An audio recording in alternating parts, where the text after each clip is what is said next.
മുഹീദ്ദീൻ മാല തള്ളണം, റിഫായി മാല തള്ളണം. അതുപോലെ തന്നെ അതൊക്കെ ഉണ്ടാക്കാൻ ആസ്പദിച്ചിട്ടുള്ള കിതാബുകൾ തള്ളണം. കാരണം മുഹീദ്ദീൻ ശൈഖിനെ കുറിച്ച് ഇവരെന്ന മടവൂരിനെ കുറിച്ച് പാടുന്നതൊക്കെ പണ്ടേ മുഹീദ്ദീൻ ശൈഖിനെ കുറിച്ചും അവരുടെ മാലപ്പാട്ടുകളിലുണ്ട്. ഇരുന്നേയിരിപ്പിൽ ഏഴാകാശം കണ്ടോവർ, ഏറും മലക്കൂത്തിൽ രാജാളി എന്നോവർ, എല്ലായിലും മേലെ അർശിങ്കൽ ചെന്നോവർ, തൻ്റെ കണ്ണെപ്പോഴും ലൗഹില്ലതെന്നോവർ. അർശിന്റെ കൺട്രോൾ വരെ ജീലാനിക്കാണെന്ന്. മാത്രമല്ല സ്വർഗം മുഴുവനും ഞാനാണ് നിയന്ത്രിക്കുന്നത്, സർവ സ്വർഗങ്ങളും എനിക്ക് അള്ളാഹു ഉടമപ്പെടുത്തിയിട്ട് അവിടുത്തെ രാജാവ് ഞാനാണ്, ലോകത്തുള്ള സർവ രാജാക്കളുടെയും രാജാവ് ഞാനാണ്, അർശ് എൻ്റെ കൺട്രോളിലാണ്, അർശും കുർസിയുമൊക്കെ എൻ്റെ ഒരു കൈപ്പിടിയിൽ ഒതുക്കാൻ മാത്രമേ ഉള്ളൂ, അതൊക്കെയും എൻ്റെ നിയന്ത്രണത്തിലാണെന്ന് മുഹീദ്ദീൻ ശൈഖ് പാടിയത് കിതാബിലില്ലേ മുസ്ലിയാക്കളെ? അത് തള്ളിയിട്ട് പോരെ ഈ മലയാളത്തിൽ ഇന്ന് ചില പാട്ടുകാർ പാടുന്നത് തള്ളാൻ? ഇത് ശിർക്കും കുഫറുമാണെങ്കിൽ അതെങ്ങനെ തൗഹീദായി?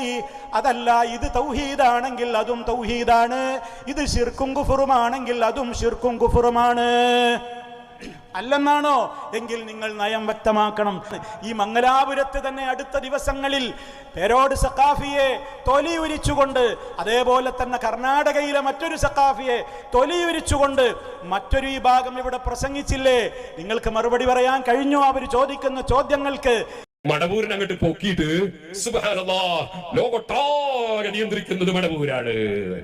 അപ്പൊ ആകാശവും ഭൂമിയും സൂര്യനും ചന്ദ്രനും ഒക്കെ മടവൂരിങ്ങനെ നിയന്ത്രിക്കുക. അങ്ങനെ തന്നെ അല്ലാഹുവാണ് എല്ലാ വസ്തുക്കളെയും നിയന്ത്രിക്കുന്നത്. അവൻ അവന്റെ ആളുകളിലൂടെയാണ് ആ നിയന്ത്രണം നടത്തുക. അങ്ങനെ നിയന്ത്രിച്ച ആളാണ് മുഹമ്മദുർ റസൂലുള്ളാഹ്. അങ്ങനെ നിയന്ത്രിച്ച ആളാണ് ഗൗസുൽ ആലം ശൈഖ് അബ്ദുൽ ഖാദിറുൽ ജിലാനി, ഖാജ മുഈനുദ്ദീൻ ചിശ്തി അജ്മീരി, ഖുത്ബുൽ മജീദ് മീറാൻ ഷാവുൽ ഹമീദ് നാഹൂരി. ആ പരമ്പരയിൽ മടവൂർ വന്ന വെള്ളി നക്ഷത്രമാണ് ശൈഖുൽ മശായിഖ് ശൈഖ് മടവൂർ. അത് എഴുതി വെച്ചത് നിങ്ങൾ തന്നെയാണ്. മുദബ്ബിറുൽ ആലം എഴുതി വെച്ച നിങ്ങളാ. അപ്പൊ അതിന് മുമ്പ് ആരാണോ ആ സീറ്റിലിരുന്നവരാണ്. അത് പറയേണ്ടില്ല. ഇയാൾ പോയതിന്റെ ശേഷം മോൻ സിറാജുൽ ഹുദ നിയന്ത്രിക്കുകയാണ്. അപ്പൊ ചോദിക്കാണ്, ഇയാൾക്ക് ചെയ്യാൻ അങ്ങനെ ആൾ മുമ്പ് വാപ്പുണ്ട്. ഇതല്ലേ അവസ്ഥ? അതാർക്കും അറിയാത്ത? ആ ഭൗതികമായി തന്നെ അങ്ങനല്ലേ? പിന്നെ ഇവിടെ പ്രത്യേകം പറയേണ്ടതുണ്ടോ? മടവൂരിനാണ് മടവൂരിനെ ഉയർത്തിയത് അല്ലാഹുവാണ്. അതാണ് ആ ഒഴുക്ക് തുടർന്നുകൊണ്ടിരിക്കുന്നത്. നിർത്താൻ പറ്റുമെങ്കിൽ സർക്കുലർ ഇറക്കിയിട്ട് നിങ്ങൾ മക്കാമ് പുതിയതുണ്ടാക്കിയിട്ട് വരുത്തിയ ആളുകളെ നടക്കൂല. പല ആഗ്രഹവും ഒക്കെ ഉണ്ട്. ഇതിലെങ്ങനെ വരുമ്പോ അവിടെ നിന്ന് ഇറങ്ങിയിട്ട് കാരന്തൂരം നിന്ന് ഇറങ്ങുക, അപ്പോഴത്തെ കൈത, അതൊന്നും നടക്കാൻ പോണില്ല. ഇത് ശൈഖുൽ മശായിഖാണ്. അവിടുത്തെ അടിമയായി ജീവിച്ചോളണം, ഇല്ലെങ്കിൽ ആദർശപരമായി ഇരുത്തേണ്ടടുത്ത് ഞങ്ങൾ ഇരുത്തനെയും. ശൈഖുൽ മശായിഖിന്റെ മുകളിലൊന്നും പോകാൻ ആരെയും തൽക്കാലം ഞങ്ങൾ സമ്മതിക്കൂല. എന്താ അവർ ചോദിക്കുന്ന ചോദ്യങ്ങൾക്ക് നിങ്ങൾക്ക് മറുപടി പറയാൻ കഴിയാതെ പോകുന്നതെന്നോ? അവരുദ്ധരിക്കുന്നത് ഒക്കെ നിങ്ങളുടെ പാള കിതാബുകളാണ്.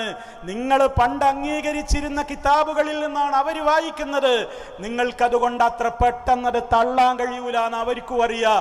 ധൈര്യമുണ്ടെങ്കിൽ നിങ്ങൾ ഇതൊക്കെ തള്ളു എന്ന് അവർ പറയുന്നുണ്ട്, നിങ്ങൾക്ക് തള്ളാൻ കഴിയുന്നില്ല. കാരണം എന്താണെന്നറിയോ? അള്ളാഹിനെ കുറിച്ച് പറയുന്നതൊക്കെ സൃഷ്ടികളെ കുറിച്ചും പറയാമെന്നാണ് നിങ്ങളുടെ തന്നെ ഹോജമാര് പണ്ടെഴുതിയിട്ടുള്ളത്. അള്ളാഹിന്റെ പേരൊക്കെ സൃഷ്ടികൾക്കും കൊടുക്കാമെന്ന് വരെ അള്ളാഹിന്റെ ഓരോ പേരുണ്ടോ അതൊക്കെ നബിമാരുടെ പേരിലും ഔലിയാക്കളുടെ പേരിലും ഒക്കെ പറയാം എന്ന ആ രൂപത്തിലുള്ള വിശദീകരണങ്ങളാണ് അവർ നൽകിക്കൊണ്ടിരിക്കുന്നത്. ഞങ്ങൾ പറയുന്നു, അത്തരത്തിലുള്ള പിഴച്ച വാദങ്ങളൊക്കെ ശൈത്താൻ നൽകുന്ന ഇൽഹാമുകൾ മാത്രമാണ്.